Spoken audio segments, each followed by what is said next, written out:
Welcome to the Dr. April Jasper Show, relevant conversations for business owners of today. We are grateful to have Ocusoft as a sponsor of our show. Since 1986, Ocusoft has served the community with a unique selection of proprietary brands, from dry eye care and protection with Retain line of artificial tears to eyelid hygiene with Ocusoft Lid Scrub eyelid cleansers essential for maintaining healthy eyes. Zoria Skincare from Ocusoft offers revolutionary products for people with sensitive skin and eyes. Thank you to Ocusoft for being the #1 doctor-recommended brand of eyelid cleansers and providing patients and doctors with products and supplies to continue to keep our eyes healthy.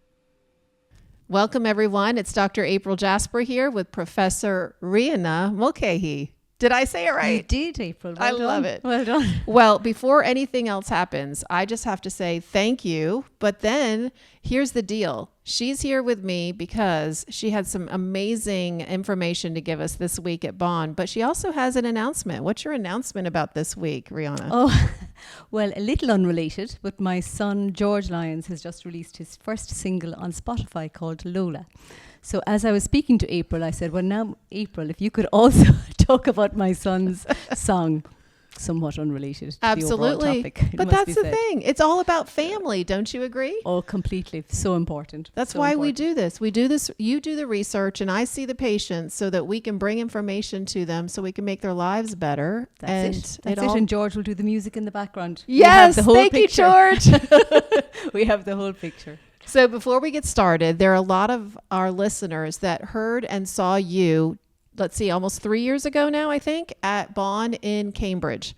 So they got to hear a little bit about your research then. So this is a big welcome back for me and you, because we're both here again at Absolutely. Bond in Boston. 3 years, it must be said. I can't even believe it. I know. Well, in a way, I'm kind of glad it was about this time because now you've got new data for us, new information, new research, in addition to your other jobs. So let's start there. What are you doing these days, Riona? Okay, so my job is predominantly clinical. So I'm a clinician in University Hospital Waterford, but I also am the clinical director for the medical directorate. So that would be overall the medical subspecialties within the hospital. Wow. And I'm dean for the College of Surgeons. So I'm over undergraduate teaching for College of Surgeons students. And then the lovely additional part is I do some research. Wow. With John Nolan and my own, students who are just fantastic. So when people think I'm doing a lot of stuff, next time they say that, I'll say, you should talk to my friend. Multitasking is good for your brain. That's what they keep telling us. So I should be good on that particular front. Okay. But God knows about all the others. All right. Well, let's jump into it. We mentioned brain. That's what we're here to talk about. So here's the title of your presentation so everybody knows: Carotenoids and Omega-3 Fatty Acids in Neurodegenerative Diseases. So give me a kind of a summary. It's kind of hard in just a short time, but what was this all about? What was the reason, really? There's always a reason that you launch into a focus, an area of focus. Okay. Go ahead. So as you all know, we're living longer. And because we're living longer, we have a lot more age-related diseases. And most age-related diseases of all sorts are due to degeneration of the cells of that system. So we also have a huge increase in neurodegenerative diseases, which is where the cells of the brain start to degenerate and don't work in the same way. So the emphasis of my talk 3 years ago was on Alzheimer's disease. Yep. But this year we broadened the scope to look at other common neurodegenerative diseases. And I suppose the second most common one is Parkinson's disease. And really, if we look at this huge global aging, which is a massive success, what we now need to do is to try and really reduce the disability at the end of life. So you want to make people live as long as possible, but as well as possible. So that really is addressing the modifiable risk factors. And one of the things that we know from so much international and national and our own evidence is that nutrition must be a global priority because there is evidence out there that nutrition and dietary patterns reduce neurodegenerative diseases. And we also have very specific evidence now about micronutrients and their importance in neurodegenerative diseases. So it's a broader talk this year, but it's all pointing towards the same thing, which really we should know, but it's difficult in today's modern era to be really aware of nutrition and its importance. So that's why this type of conference, BON, is just so important. I love it. So let's go back to these. Well, you mentioned Alzheimer's. We mentioned Parkinson's. What are the other two of the four? So I mean, there are so many neurodegenerative diseases. In my talk yesterday, I also spoke about frailty. Now, frailty is a lack of physiological reserve across many systems, including the brain. And it's where really your ability to deal with additional physiological stresses, and by that I mean maybe an infection, a chest infection, or a fall, or a surgery, that your reserve to deal with these additional stresses becomes very impaired. And therefore, what should be maybe a simple infection to treat ends up with very adverse outcomes. And it may have adverse outcomes on memory and mobility and all of that. So when I'm talking about neurodegenerative diseases, I tend to add in frailty, because frailty can occur independently, but it can occur in coexistence with these diseases, and obviously has a huge impact overall. And as far as frailty, some of the things you said that, well, honestly, I didn't have much knowledge on this to begin with. So everything you said was really new to me, but you talked about looking beyond what you see. Is that the phrase you used? So there are different ways of assessing frailty. There's the phenotypic model, which is how somebody looks. So you may look at somebody, and based on how they're walking and looking, etc., you may decide, well, this person looks frail. But then there's also the cumulative body of index for frailty assessment. And that means how many comorbidities do you have? What else is going on? And so you might look perfectly well, but in fact you have underlying heart failure, underlying memory problems, underlying kidney problems, but the external looks good. So it's really looking at the big picture. And the thing about frailty is that up to a quarter of community-dwelling older adults have frailty. So it's not an uncommon condition. And yet there are modifiable risk factors. And again, back to the importance of nutrition and identifying frailty. So all pointing really in the same direction. And then the fourth one? Well, the fourth one I talked about yesterday, because it happens so often with frailty, is sarcopenia. So sarcopenia is where you really have a loss of muscle mass, which again, the main modifiable risk factors for that are nutrition, back to nutrition, and exercise. And it was back to the same type of picture that you could look at two people and they may appear to be externally, or their BMI may be the same. However, when you actually do more detailed assessments, their muscles are weak. They're therefore at increased risk of falls. They're increased risk of other increased risk of other disabilities. And again, that's of huge importance in degenerative diseases. Are you looking for a nutritional supplement to help with your day-to-day vision needs? Look no further than MacuHealth. Recommended by doctors worldwide, MacuHealth offers a full line of products designed to support your vision and eye health.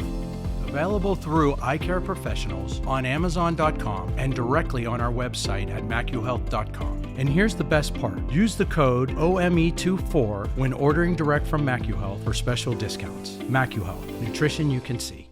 So one of the things you did that was exceptional yesterday, and I haven't told her this yet, so I'm telling her now, but I thought was amazing, Riona, was that you painted a picture for us. And one of the ways you did that was that you used people that we know, in maybe celebrities or that are out there, and talking about their conditions to help us kind of think about it. So let's go to Alzheimer's.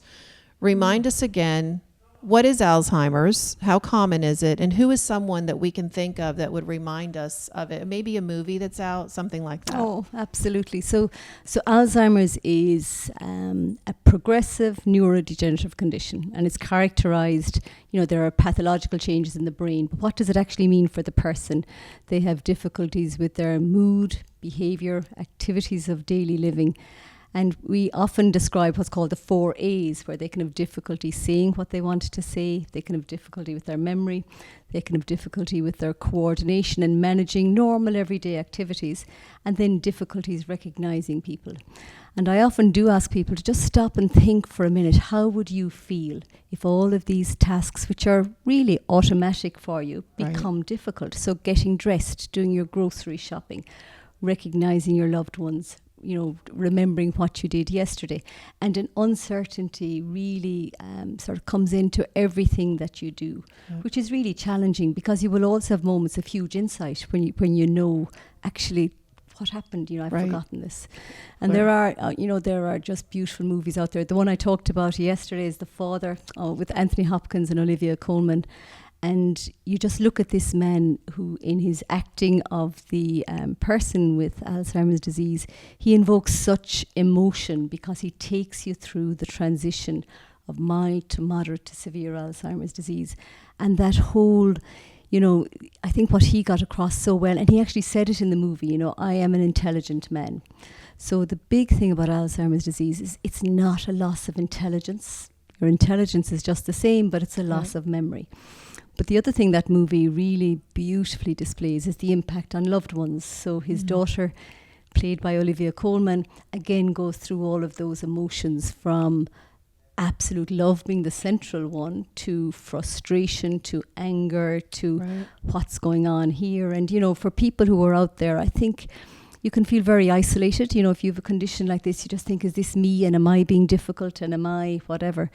And again, that's where, famous people who have Alzheimer's disease, who come out and talk about it. Yep. And, it's isolating. So if I'm not the only one.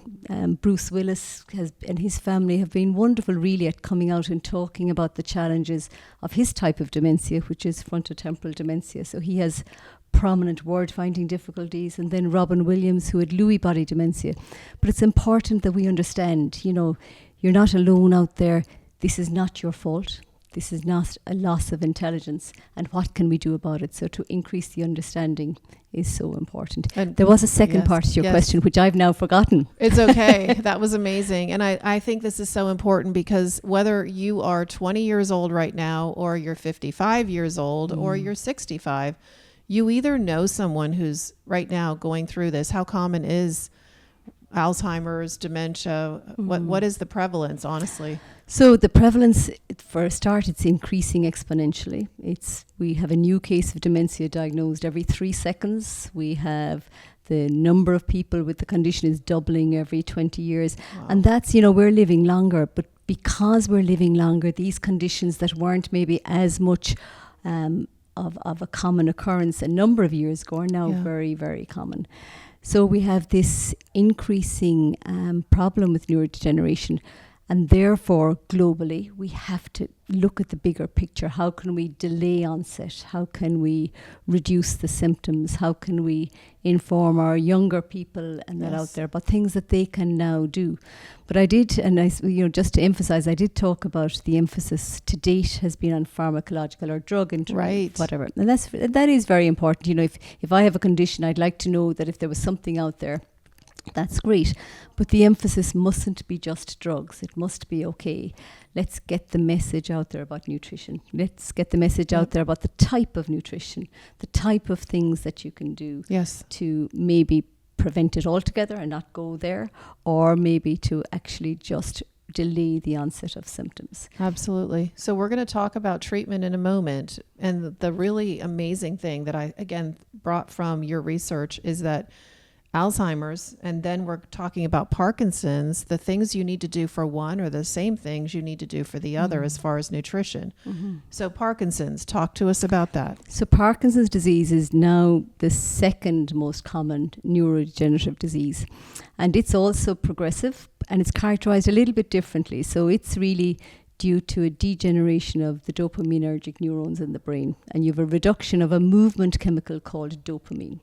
So you've very much a reduction of one chemical, but as a result, if you could imagine that old-fashioned shop weighing scales, as a result, you have a reduction of one chemical, but an imbalance of others. Therefore, you can present with motor symptoms, and they're the classical ones that people talk about, where you've a slowness of movement or a shuffling gait, or a reduction in your facial expression. But then there's also rigidity, where your muscles just feel very heavy and tense, and then you have a tremor. The important thing with Parkinson's disease from that point of view is power is normal, but you have a reduction of the chemical that therefore causes not enough movement or too much movement. But then I also talked about the non-motor symptoms. So non-motor symptoms are things like depression, dementia, anxiety, lack of smell, constipation. And what we know is the non-motor symptoms often precede the motor symptoms by a number of years. Wow. And once you present with motor symptoms, about 80% of your chemical is already gone down. So one of the things I was saying yesterday, it's a little bit like with Alzheimer's disease, you can have protein changes in your CSF long before you present with memory problems. Similarly, with Parkinson's disease, you'll have a reduction in your neurochemical long before the motor symptoms.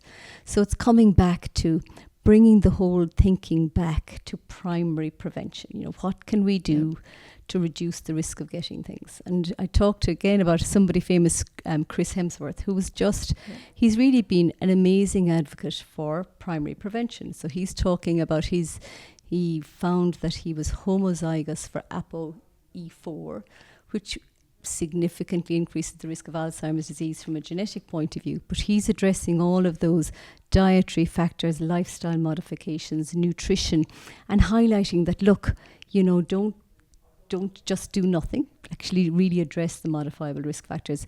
And people like him should be very proud, I think, that he goes out to put his own personal story out there, which is challenging because it's your story. Right. But if you're willing to share it, you can have such an impact on people around you, which is great. That's right. What about the blue zones? I love reading about it, hearing people talk about it. So when you brought that up, I just wanted to stand up and cheer. So tell me more about the blue zones. These wonderful blue zones. So blue zones are areas where we talk about that has reduced prevalence of everything. So they have less dementia, less Parkinson's disease, less frailty, less many conditions. And the whole thing is why. So is it just that they're in beautiful parts of the world like Costa Rica? But really what it is they have a whole approach to nutrition, exercise and socialization that is a winning combination. And the dietary patterns are similar in all of these places, where it's rich in vegetables and nuts and fish, and less so in things like meat and processed foods. So this whole idea, and they call it cuisinmin. I'm probably pronouncing that incorrectly. I dare to think of what it should be pronounced. But, you know, this idea that nutrition is food. So, you know, they're getting it right and have been getting it right for a long time. But what I find fascinating is when people leave their native blue zone and move to somewhere where the approach to diet and exercise isn't as good, they can then start developing all the same prevalence of these conditions as everybody else, or incidence of these conditions. So, you know, it's as they say, it's not that I'm not anti-treats and I'm absolutely not, but your overall approach to diet and nutrition should be good the majority of the time, and then have a treat. And not everybody eats right. We get that. And there's challenges with food, right? Mm-hmm. Tell us about that. So one of the big challenges with food is that it's very difficult to advise somebody specifically on the dietary pattern to which they should adhere to optimize their health. So we do know broadly a diet rich in vegetables, and we had a wonderful talk at Bonnie yesterday talking about the planetary diet, but again, the dietary patterns that optimize health. But if I'm talking to an older person with Alzheimer's disease or whatever, it's very difficult to say, well, you take this many grams of broccoli and you take this many grams of something else. So that can be challenging. But as well as that, with devolution and mass production of food, the dietary value of food is significantly changed. So that's not consistent. So there is a challenge for us because we have to be more specific on what type of diet. And the diet that's maybe good for you may not be good for the next person. So I think an individualized approach, and of course that takes resources and it takes belief that nutrition is a key modifiable risk factor. But I do believe that if we're going to give advice on diet, we can't just give the, well, off you go, eat well and hopefully you'll be grand. We must be more specific on types of nutrients and how you'll get them in. So for Alzheimer's disease can very much become the tea and bread, tea and toast type of condition because that's what's easy. You know, that's what people can make that. Right. So they're not really going out and buying truckloads of vegetables and whatever. So in that situation, we may have to consider, well, how are we going to give them and optimize their nutrition or give them their micronutrients? And that may be dietary supplementation. So we talked yesterday about the supplement that we used in our own particular Remind study, which is the Remind supplement, and that has carotenoids, fish oils and vitamin E in it. So we know that the amount we used in the study are given by that particular supplement. I think that's what everybody's listening and saying, okay, so you told me all the bad things, all the things that are coming down the road because I likely didn't eat right for many years. Mm-hmm. So the question they have, and I want for you to answer because you did when you did your presentation yesterday, It's not too late. However, earlier is better to intervene, correct? Correct. And then can something be done? So let's Okay. Alzheimer's, Parkinson's, frailty, all of the things you mentioned, it's not a death sentence, meaning it doesn't mean that this is going to happen to you and I, and there's nothing we can do about it. There are things we can do today. So what supplements, and I think you've convinced me that the likelihood of me eating perfectly is not 100%. And so can I hedge my bets, as we say in America, or can I do something to ensure that I will at least have some of those nutrients coming into my body that I need? So let's just look at the evidence. So we know that carotenoids are present in the brain, particularly xanthophyll carotenoids, and the brain is rich in omega-3 fatty acids. And they're there for a reason.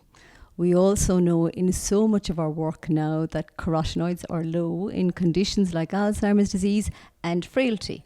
So, if they're low and you have the condition, then to try and replace these carotenoids to see is there a beneficial outcome. So we did a study called Remind, where we did give carotenoids and fish oils to people with Alzheimer's disease, and we found that we got improvements in their mood and behavior over time. This was a small exploratory study, but the results were very definite. We also know in frail patients, if you optimize their nutrition combined with exercise, you reduce their frailty. So, looking at the evidence, or age-related macular degeneration, that's another condition where we know that your carotenoids are low, and by replacing your carotenoids, you can optimize your contrast sensitivity in other parts of your vision. So therefore, how do we do that? Good diet is always part one, but in that situation, you would also suggest supplementation. So supplementation with a certified supplement, and I can't say that enough. Walking into a health food store is bewildering because there's 100 different types of the same thing. But if you see that it's a certified, which means what's in the bottle is in the bottle, and you are going to get a replacement of adequate doses of xanthophyll carotenoids with fish oils and omega-3 fatty acids, such as Remind, which is the one. And the reason I talk about Remind is that's the particular supplement that we used in our research, right? And worked. And we have similar products here, so that's not impossible for us to have. We have MacuHealth and we have omegas. So the vitamin E piece is the only piece that's missing if we're using both of those. But that's something that's so important for us to kind of keep in mind. And Riona, I don't know how you feel about this, so I'll tell you what I do in clinical practice. When patients come in, I not only talk about the eye, I tell them this is important for us to help to prevent disease. And that's something nobody's talked about in the past. But then I go ahead and talk to them about how it has other beneficial effects as well. So for an eye doctor to do that, you think that's okay? 100%. So it has other beneficial effects. We 100% know that. And it doesn't have a downside. That's the other thing, is that, if you're saying to somebody, well, if you take this drug, it will help, but it's going to cause A, B, C, and D, because every drug has a side effect. But carotenoids and fish oils do not have a downside. So I think there are biologically plausible good reasons for why they work, and why they work across a number of systems. And I talked about neurodegeneration yesterday. I am sure if we looked at this across other degenerative conditions, heart disease, you name it really, but the research needs to be done. But I am very convinced optimizing nutrition is key. I love it. Well, you guys, it's amazing to talk to brilliant people like Riona. I'm just thrilled that we've had you here. Final words, tell our listeners. So most of our listeners and viewers, they're eye doctors, but they're also patients. And so we have people from all over the world that listen. What would you like? Besides tell them to listen to what music? Lola by George Lyons. I think George Lyons would be mortified at his mother talking about this. That's the best part. Which is just fantastic. How did you get to that, Mum? But anyway, what I would say is just remember, our health is in our hands. And that's really important. Good. Your health is in your hands and you can do something about it. And is it easy to alter your dietary, whatever? Maybe not, but the outcome is worthwhile. But also remember, for the person with Alzheimer's, my own personal, thing is that person is there. They want you to help them. They want you to do things. So keep going. Don't give up and optimize your nutrition. Thank you. Thank You're you, so welcome. Professor Riona. I appreciate you so much. Not at all. Thank you.